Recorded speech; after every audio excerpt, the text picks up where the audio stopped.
કેશોદ તાલુકાના અજાબ ગામે મોટા ભાગના મોબાઈલ ધારકો પાસે BSNL ના કાર્ડ હોય નેટવર્ક મળતું ન હોય લોકો ખૂબ મુશ્કેલીમાં મુકાયા છે।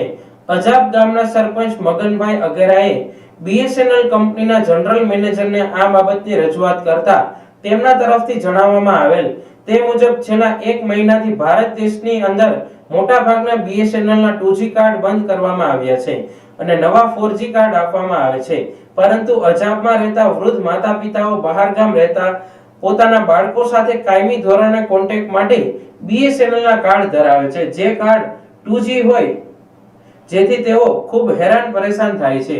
BSNL 2G કાર્ડ બંધ કરવામાં આવેલ હોવાથી હવે ફરજિયાત 4G કાર્ડ લેવા પડશે અને તે પણ એન્ડ્રોઇડ ફોનમાં ચાલી શકશે, સાદા મોબાઈલ ફોનમાં ચાલશે નહીં તેવું અજાબ સરપંચ જણાવે છે। મગનભાઈ અગેરા, સરપંચ અજાબ। જુનાગઢ જિલ્લાની અંદર સર્વપ્રથમ ગ્રામ્ય લેવલે BSNLનો ટાવર અજાબ ગામે ઊભો થયેલો હતો। જે સમયે ટાવર ઊભો થયેલો તે સમયે કેશોદમાં પણ BSNLનો ટાવર હતો નહીં।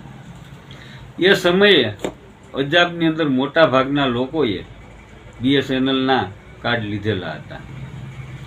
એ જ કાર્ડ અત્યાર સુધી યુવાનો જ્યારે પોતાના નોકરી ધંધા અર્થે સિટીમાં ગયા ત્યારે એ જ કાર્ડ તેના માતા પિતાને ઘરે આપેલા હોય। આજે મોટા ભાગે જે વૃદ્ધ પતિ પત્ની અજાબની અંદર રહે છે તે તમામ પાસે BSNLના કાર્ડ છે।